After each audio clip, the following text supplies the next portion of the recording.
Yo, what's going on, guys? This is Conrad64. How you guys all doing today? And I'm back with another video. And so today's video, I'm going to be talking about who are the best Red, Blue, and Yellow Ranger Power Ranger trios. The best trios of Red Ranger, Blue Ranger, and Yellow Ranger.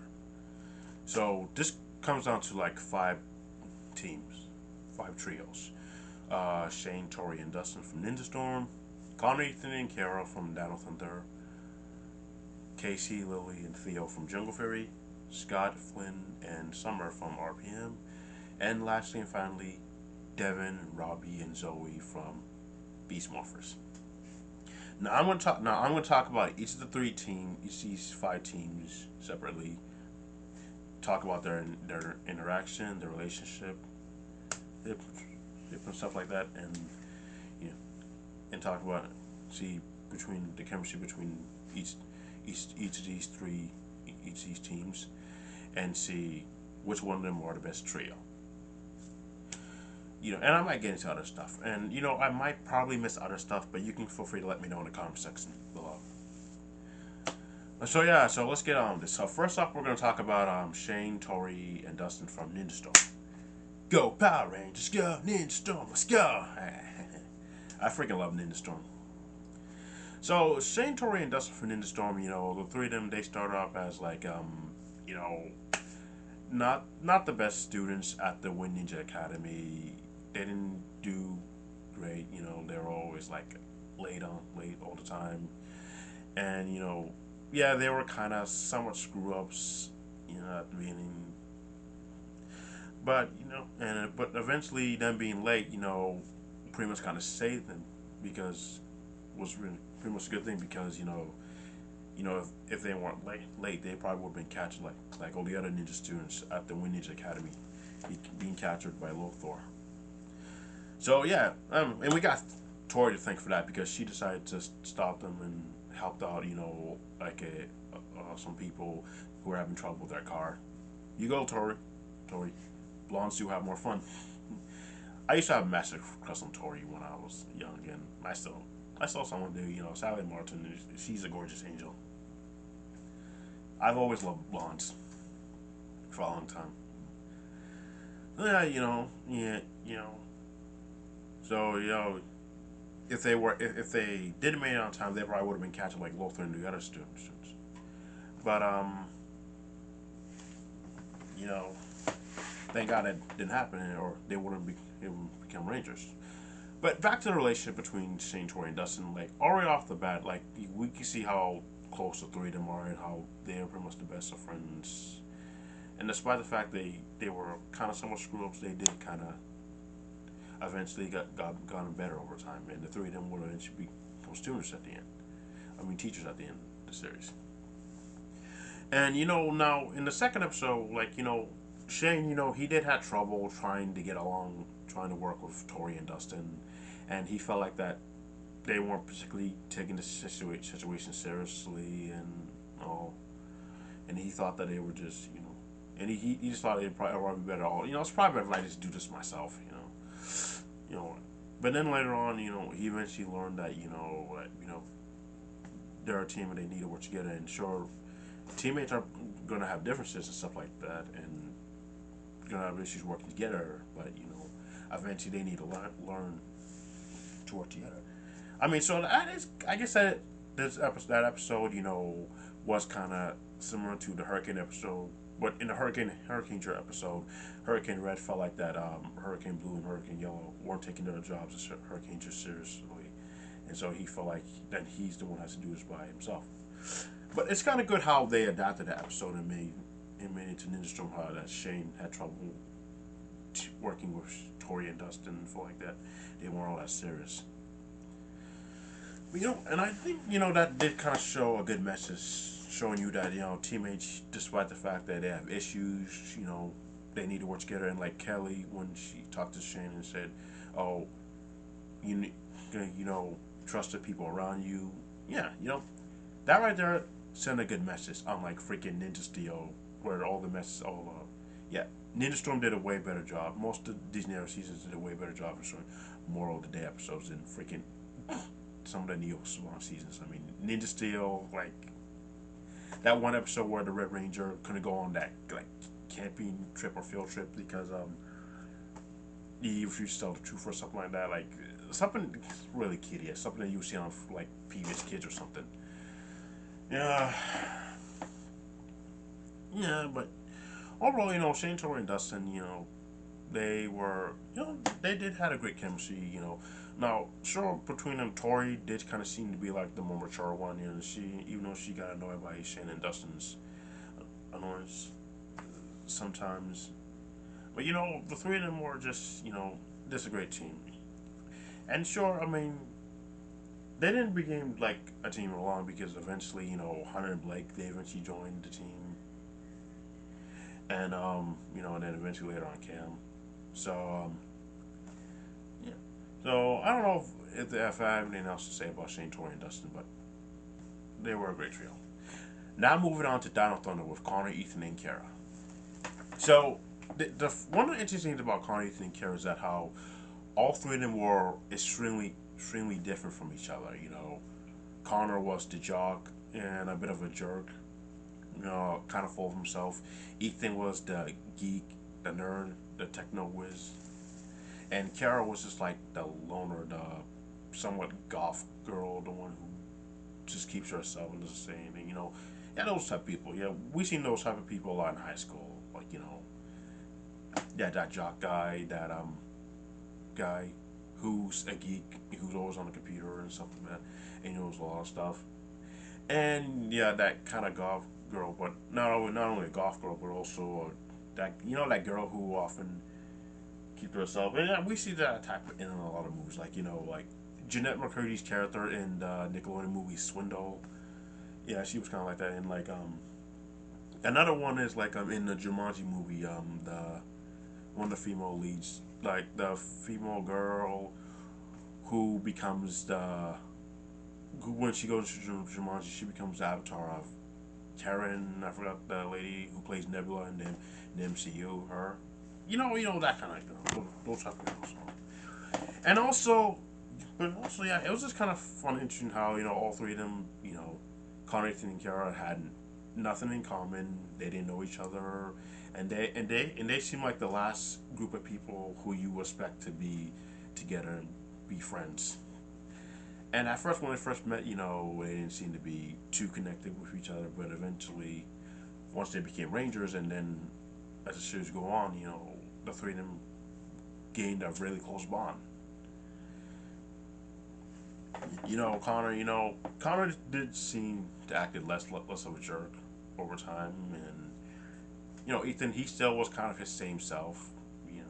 There was just a few differences. And Kara, she wasn't much of a loner anymore. She eventually kind of grew out and eventually opened up and be much more of a friendly person. You know, and it's kind of cool because and I feel like each of their personalities kind of rubbed off each other. And eventually, we did get to see the three of them, mostly fight more often at times. Sometimes Tommy will show up and sometimes Tommy won't. And like, with Trent, there were times where he would be in the battlefield, and there were times where he won't. To lock it out, it'll be Connor, Ethan, and Kara. And eventually, I do think each of their personalities kind of rub off from one another, and that's why some of them often change. Some of them changed. Like maybe Connor and Ethan's personality kind of rub off on Kara, and she opened up. Or maybe because of Tommy and Dr. O, he probably rubbed off from one of them. Or even Trent. Yeah, it sucks that we never got a relationship between Kara and Trent because Disney thought kids wouldn't be interested in that kind of stuff. Like, Disney sometimes doesn't seem to know its audience. Like, hey, kids probably wouldn't be fine. They would have been intrigued to know. You know. But overall, Connor, Ethan, and Kara are, I think, are a great trio. Now moving on to Jungle Fury with Casey, Lily, and Theo. Now with Casey, Lily, and Theo, the thing with those three is that eventually Theo and Lily knew each other for a long time, and they've been in the academy, and Casey, he's pretty much just a new trainee. He was just, he was just a cub. He was just a towel boy, and eventually, he gets chosen to be in Jarrett's place because Jarrett gets disqualified because, he was being an asshole. And Casey, while he did seem to be like not wanting to be a part of it first and doesn't seem to take it seriously. And Theo, he essentially was like, thinking that this guy's probably not worth it to be with us. Probably not. He thought Casey was just some dude who's just over his head and doesn't like he can really like be up there with him and Lily. But eventually, understand, and Lily tells him, hey, we're not always gonna do these, right? And especially when Casey was having trouble trying to use the nunchucks, and Lily reminds him, saying, hey, didn't you have trouble using top ones at first, and or being good at your classes? Yeah, he's right because we're all not gonna do things right right away. We're not gonna be a master at doing something like right away. Like let's say if I want to surf, if I'm trying to surf, I don't know how to surf, and even if I practice and learn, I'm not going to get it right the first time. We need to practice, practice all the time. Yeah, and it was kind of cool to see Theo teach Casey how to use a nunchuck. I think that was one of the great moments in Jungle Fury. And also back to the relationship between the three of them. The three of them did kind of make a great team, and now Theo, well, it did. While Theo did kind of feel a little hesitated and a bit worried and a bit upset a little bit, like he felt he kind of get like an impression like Casey was trying to steal Lily from him, like his best friend. Now it did kind of fall a bit of a love triangle. It kind of wasn't like that. It was just like Theo was just kind of upset that like he was losing his best friend to this other person, which is a common thing we have kind of seen in a lot of shows on life. Like you say, like you have a best friend, and then your best friend starts to hang out with this other person more, and odds are you could be annoyed because your best friend used to hang out with you a lot often, but then your best friend started hanging out with this other person. You could probably feel a little bit jealous or irritated or upset feeling that you're losing your best friend to this other person, and then you start to get angry or upset at that other person, feeling that person's trying to steal your best friend away from you. But then you kind of realize that it's actually not like that, and that the other person who your friends hang out with is down to being friends with you. I mean, because like in the episode, being dancing that away, I think that's the name of it. Theo tells Casey, look, Lil and I go way back. We have history, and you're just a new guy. And yeah, that did kind of turn Casey off a bit. Like he felt like, oh, I'm a new guy. Okay, fine, whatever. And Theo was thinking that maybe they don't need it. Telling Leo, hey, we don't need him. We're never trying to use a clock cannon. At first, Casey thought that Theo was just jealous of him or something, thinking that Theo was thinking that he was trying to steal his thunder. And Theo tells him, no, you're trying to steal my best friend. And then and also in the previous episode, at the end of the previous episode, the episode where Casey got the Strike Rider, when he saw Casey and Lily playing around, having a food fight, he did kind of seem a bit upset, like they were having too much fun. I guess it probably could have looked at like he was upset that they were having too much fun, like Lily starting to like Casey more as a best friend, or maybe like they're just not taking anything seriously, I guess that's what it looked like. And then in the next episode, when Casey and Theo Theo was calling Casey, and then Leo walks in and tells him, hey, guys, and tells Theo that they have a bond that will last a lifetime, and she tells him that even Casey is his friend too. Yeah, and it's kind of nice. And Casey even tells Theo that I'm just I'm not trying to move in. I'm just trying to fit in, which is exactly what he was trying to do. Like he had no intention to try to steal Lily away from him or anything. And Theo kind of pauses because he felt like he overreacted. Yeah, sure. And that lunch appointment that he and Lily will eventually have. Well, I did kind of feel like that case that he was kind of annoyed that I feel like that he Lily was including Casey in. Well, yeah, he did got annoyed by that a little bit. But it's just kind of cool that eventually Theo eventually realized that he was just misunderstanding the whole thing, that Casey and Lily are just friends, and yeah. And one of the nicest things I thought was pretty cool at the end of the episode, where Theo tells friend that he and Lily used to be a duo and now they're a trio because with Casey's now in the mix. Casey's now, and I thought that was pretty good. Good, and sure, because sometimes not everything will always stay the same. Sometimes things will change. Like sometimes there's like, let's say there's like four members, and then like eventually there will be five members.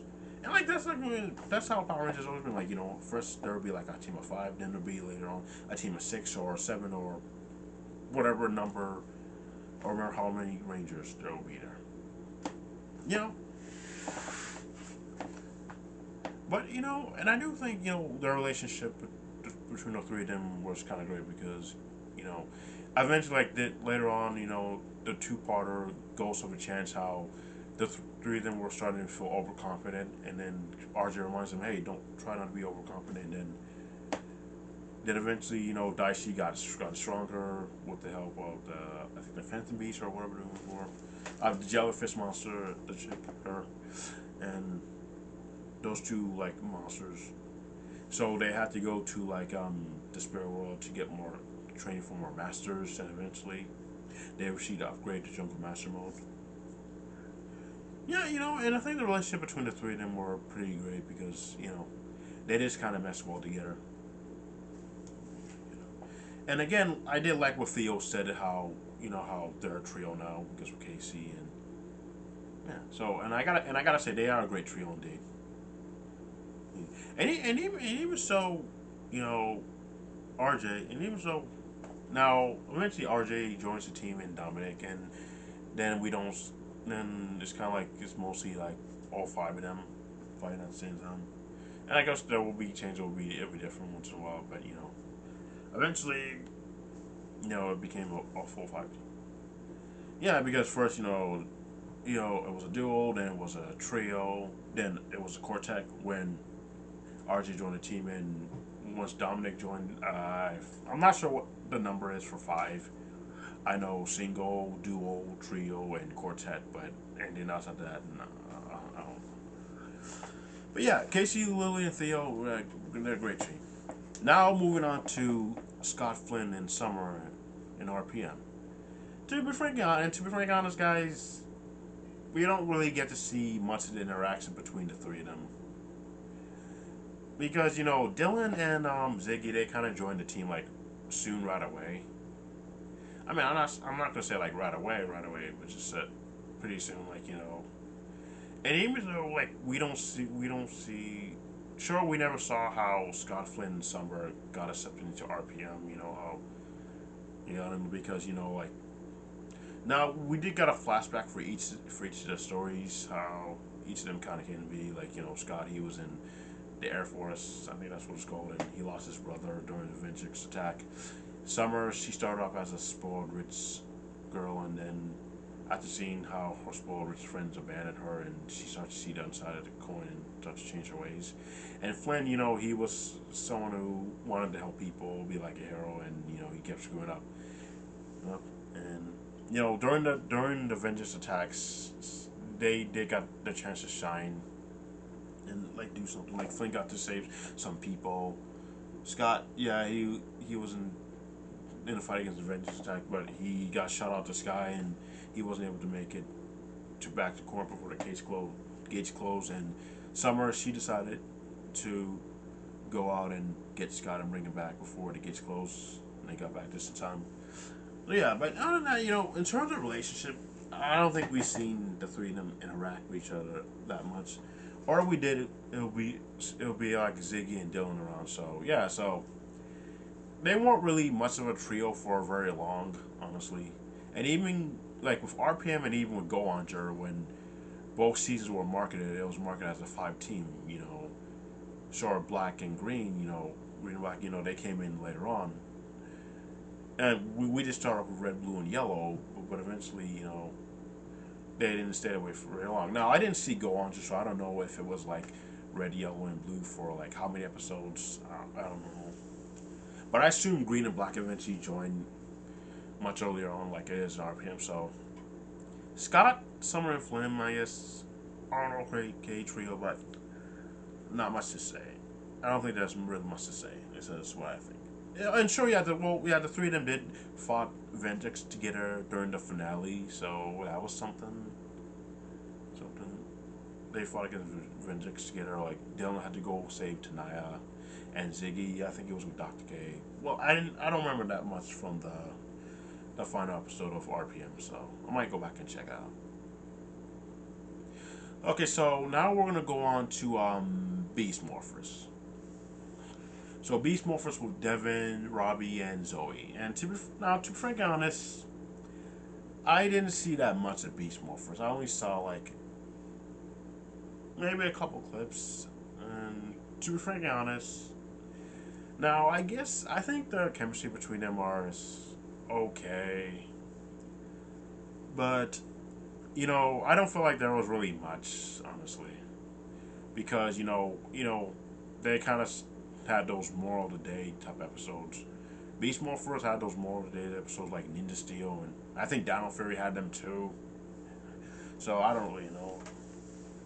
Well, I do remember that there was one episode where Devin was getting mad at Robbie and I think also Zoe because they were like questioning his leadership, and the head lady of commander who used to be she used to be the commander, but she tells them that even sometimes leaders can be wrong and trust them. So I guess that was okay episode. I mean, Beast Morphers did have some okay episodes. Yeah, yeah. I do remember seeing some episodes, but not a lot. So some of those are the first seasons, and some episodes of the second season. But and I did see Link Carr's review of it. So I'm only going off to some knowledge of it. Beast Morphers. But the thing is, Devin, Zoe, and Robbie, I didn't feel like that was really much of a. I mean, their chemistry was okay, but I didn't feel like that was much to them. And I forgot the guy name. The guy Nate, yeah, Nate. He eventually becomes the Gold Ranger. Him and Steel kind of joined the team like right away. So it's kind of similar thing with RPM, where they kind of already joined the team. So, and they're not much of a trio for long. Yeah, that's all I gotta say. So, yeah, I don't know. I don't know if I can say anything more about Beast Morphers, honestly. I mean, all right, now we're gonna get on to. Well, I said now we're gonna get on who do I think is the best trio, Red, Blue, and Yellow Ranger trio. And so the best Red, Blue, so it's gonna come down to two trios.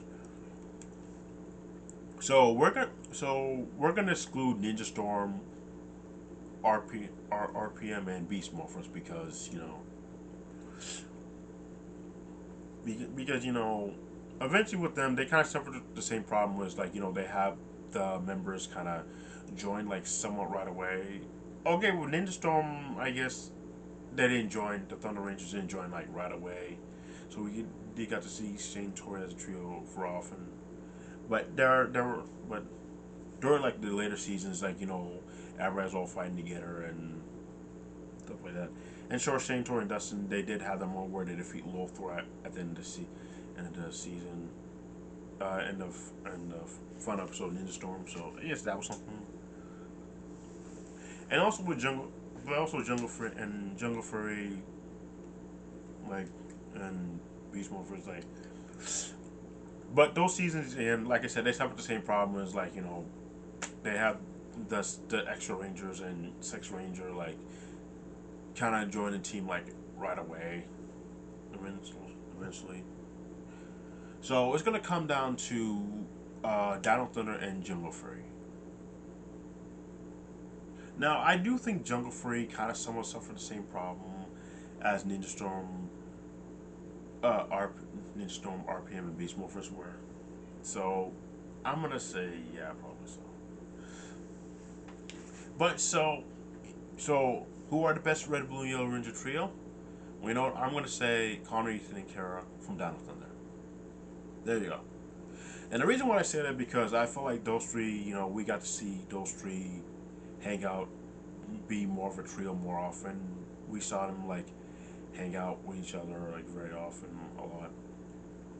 And also like there were times where it'll be the three of them going up in battle. When Tommy and Trent went to go look for the Triaxia shield, and they went up against them. So they went against that dragon monster or something, and heck, and again, there were times where they will be going in battle, and sometimes Tommy, he will like sometimes tell them to go on ahead, or he would just wait ahead. He would go, he would tell them to go in battle. Sometimes he would stay behind, or sometimes he would join him. And Trent, while Trent at the time, Trent was kind of like in an awkward situation. There are times because this was like around the time where he was still being controlled by the White Dino Gem, and wasn't fully good back to normal just yet. And there were times where he was just out doing things or something. Like in the episode where they got the Triassic Megazord, that I forgot the name. In the episode where Kara was singing for something, like she got a record deal or something like that. So there were times where we still got to see Connor, Ethan, and Kara, like be a trio, and even like when they were discovering that the Ob Ranger episode, the Power Rangers episode from Japan, which was a dubbed version of Ob Ranger. And I still remember the day I saw that episode, and like when I saw footage of Ob Ranger, I was like, "Hey, that looks familiar." And yeah, later on, I found out it was a dub. Yeah. So yeah, and even like the first team of SPD, the three of them were actually chosen, were actually brought from the year 2020, year 2005 to 2025. Fun fact: the year that we're in right now, 2025. We brought them from the year 2005 to help them with this plan to conquer in the future, but they didn't. They could have also got Trent as well, or Tommy, or even all five of the Down Rangers. Eventually, we got the 4 or 5 of the Down Rangers within the team up with in Wormhole. But yeah, so in my opinion, Connor, Ethan, and Kara are definitely the best Red, Blue, Yellow Ranger trio. At least that's what I think. Now, my opinion might change. I might watch more of Ninja Storm and Jungle Fury and even RPM and even Beast Mode first to get more opinion. But where I stand right now, I think Connor, Kara, and Ethan are the best trio ever. Go Down Thunder. Because again, like I said before, the three of them, their personalities were just kind of just mess well together. They started off as three completely different people who didn't know each other, who basically probably didn't want anything to do with each other, but they get forced into being together, and eventually they eventually get chosen to become Rangers, and they begin to hang out more often, and they eventually became good friends. And we got to see them more of a trio than some of the other trio I mentioned. Yeah, Donald Thunder pretty much felt like a modernized version of Mighty Morphin. So yeah, the whole relationship between the three of them was kind of something similar to the Breakfast Club. Different people who have nothing to do with each other, and they come together and start to become friends. It's pretty cool. Breakfast Club, great movie. Yeah, heck, even Degrassi kind of mimicked the Breakfast Club in one episode. One of the best Degrassi episodes ever. So yeah, is there anything else I want to say about Connor, Ethan, and Kara as the best trio? What else I want to say? They just match well together. The personalities. Do I want to say anything else? Yeah. I think Connor, Ethan, and Kara are, yeah. I agree, they are the best trios ever. So yeah, that's it for this video. Let me know what you guys think. Do you think Connor, Ethan, and Kara are the best Red, Blue, and Yellow Ranger trios? Or do you think any of the others, Shane, Tori, and Dustin, Casey, Lily, and Theo, Scott, Flynn, and Summer, or Devin, Zoe, and Robbie? Yeah, Devin, Robbie, and Zoe. Yeah, I kind of forgot about Beast Morphers, honestly. No, but it was a great season, but it still suffered the same problems that most of the Neo Saban era seasons did. Mainly because Saban still has some mandates in it. But yeah, but let me know who you think are the best Red Ranger, Blue Ranger, and Yellow Ranger trios and Power Rangers. Or even the Sentai if you want to put that in. But yeah, this is Commerce 64. I'll see you guys later. Peace out.